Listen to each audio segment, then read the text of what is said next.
很高兴您加入热门新闻频道。现在订阅并分享频道会更有趣。被我发现，吴磊悄悄升级。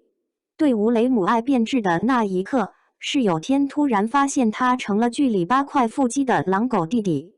虽然出场经常一身汗津津的腱子肉，呈现的气质却相当清爽，体贴别人的感受，没有巨大的男性 ego， 与时俱进的两性观念。吴磊是内娱少数能够把解狗链演得有说服力的年轻男演员。可是谁懂？草木人间居然比解狗链更能让我 get 吴磊。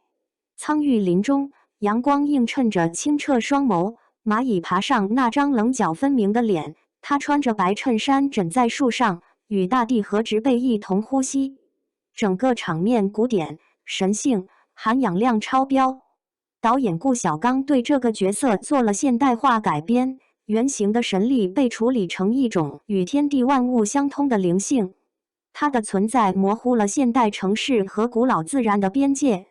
就像顾晓刚感叹的那样，没有谁比吴磊更适合这个自然之子的角色。他的眼睛让人相信，他跟自然之间充满着微妙而神秘的感应。电影的镜头不仅捕捉到了吴磊那介于少年与男人之间的清新和耳萌，更径直驱入他入行20年始终通透有韧劲的内在。如果你跟我一样常看吴磊的采访，或者刷到他一些有趣的工作花絮，就会发现，宋三川不纯是靠演出来的，戏外吴磊应该就是这样一种人。内娱时不时就会流出一段吴磊的身世佳话，比如抱起女演员毫不费力，事后回应我只是具备了一个成年男子的正常力量，在充斥着年龄歧视、身材打压的职场环境里替姐姐们解围，还会关心记者举话筒久了手累，大冬天坐在地上会冷。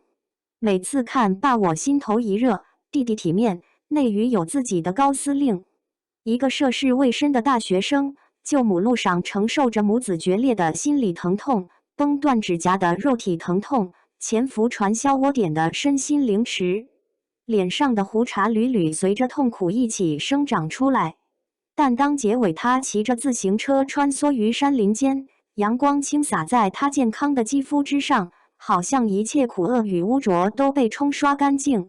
木莲身上有一种自行恢复愈合的生命力，就像那山、那草、那树。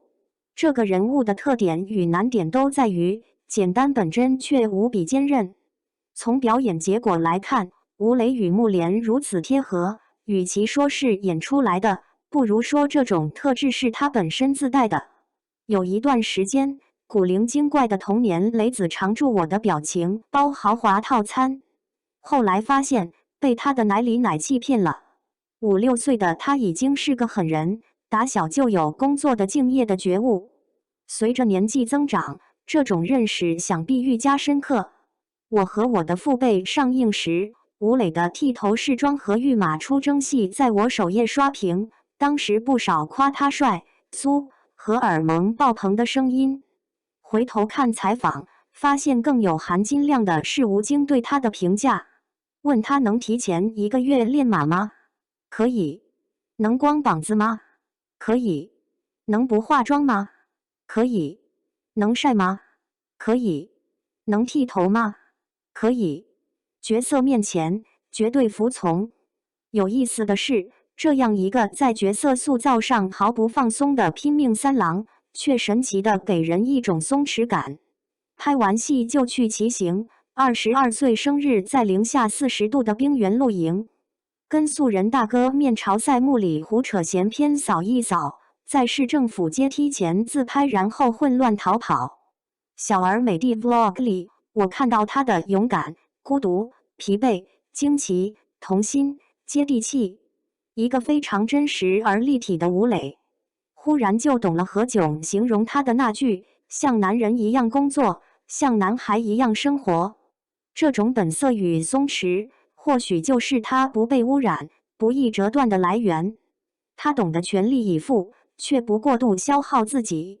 生活的细流与微光，溅起他不受侵蚀的精神空间，日后都会化作表演的养料。我想当一个聪明的演员。迷你30曾在电视节目里这么说。现在看来，并非小孩学大人教的漂亮话，这份心气贯穿于他年轻又资深的职业生涯。我想，吴磊口中的聪明，既是守好演员本分，不超近道，也是打开表演视野，不使蛮力。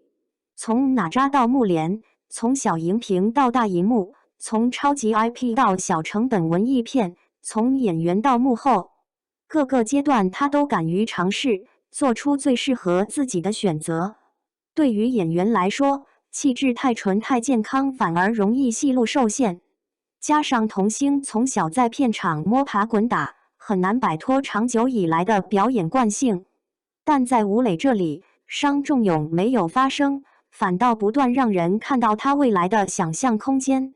原因就在于他足够清醒，不躺在外貌红利上满足现状，而是不断向内挖掘自己的后劲。这些年来，吴磊在电视剧领域已经积攒了相当人气，不过出于个人喜好和期待，我下意识更关注他在大荧幕上的表现。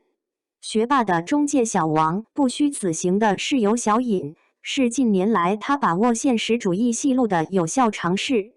与顾晓刚合作之前，他就爱上了导演的处女作《春江水暖》，被里面的素人演员深深冲击。芸芸众生的平淡、鲜活、自然，实际上是比魅力四射大男主更难企及的表演境界。什么才算好表演？那时候，吴磊已经有了初步的知觉。《草木人间》里，他开始进一步践行，哪怕是最激烈的戏份，也能看出他在收着眼。大桥下那场母子冲突，吴台花对着报警的儿子又是打又是骂，口不择言的话字字诛心。你和你那个恶心的老爸一样自私。那是一个女人决心丢掉母职，向儿子索要自由的时刻。那是一个儿子第一次认识到母爱并非天经地义、纯良无害的时刻。演那场戏的时候，吴磊对蒋勤勤说：“姐，你就扇我吧，你就打我吧，你这样是在帮我。”没有任何多余的炫技和自恋，而是毫无保留地交出自己，诉诸最真实的生理反应。压住情绪的水花演完，吴磊事后痛哭了1个小时。尤其值得注意的是，吴磊对于《草木人间》而言，不仅是男主角，还是投资人。青年演员与青年导演相互扶持，最终取得文艺片票房破亿的骄人成绩，也打开了吴磊身上更多的可能性。不难发现，昔日那个无邪少年正在面对复杂、酝酿变化，一步一个脚印地开拓自己的演艺生涯版图。对于职业生涯，有规划，有主见，这点早在《岂有此理》就让我刮目相看。第1季，他把骑行 vlog 拍成了一个人的综艺；第2季口碑不降反升，达到惊人的豆瓣9.6。比这分数更引人瞩目的是主创栏上的那行：导演吴磊，编剧吴磊，主演吴磊。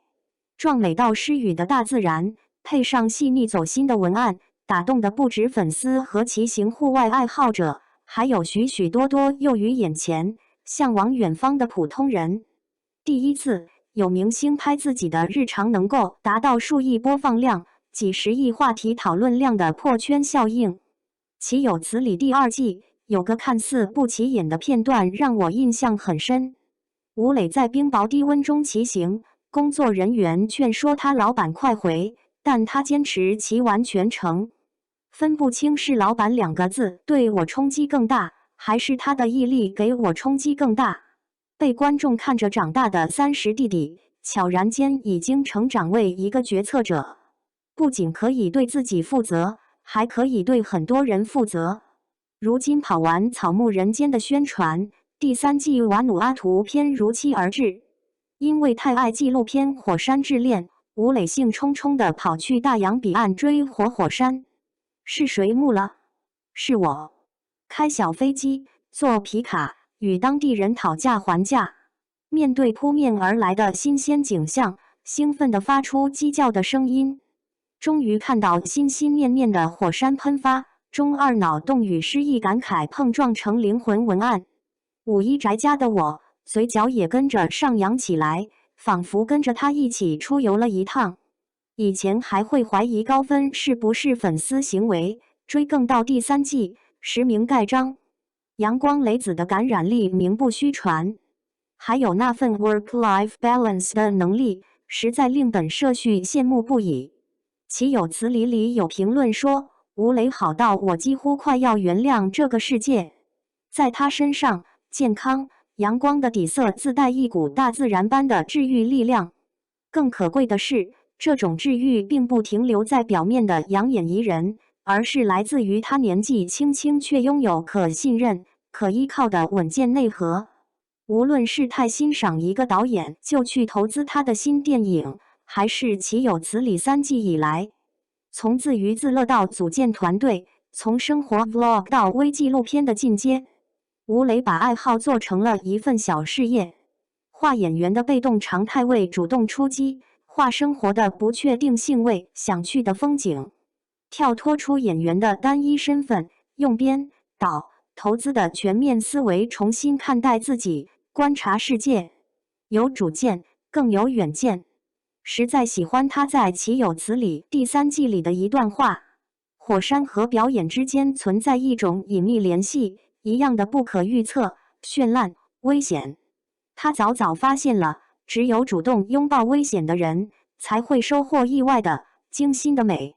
干净阳光的吴磊一直被视作青春的代名词，但他仿佛从未有过彷徨不安的青春期。他说：“我有自己要走的路。”年纪轻轻，一颗老灵魂，独自消化负面情绪，然后朝着好演员的梦想步履不停。草木人间结尾，木莲背负母亲寻找自己的树，犹如一个男孩长大成人的寓言。吴磊亦如此。20年表演生涯，我们见证青青草木正奋力长成苍翠大树，而且是一棵从小根扎得特别正的树。他身上的松弛、坚韧与清醒、独立，足以跳出演员的范畴，堪称青年的理想范本。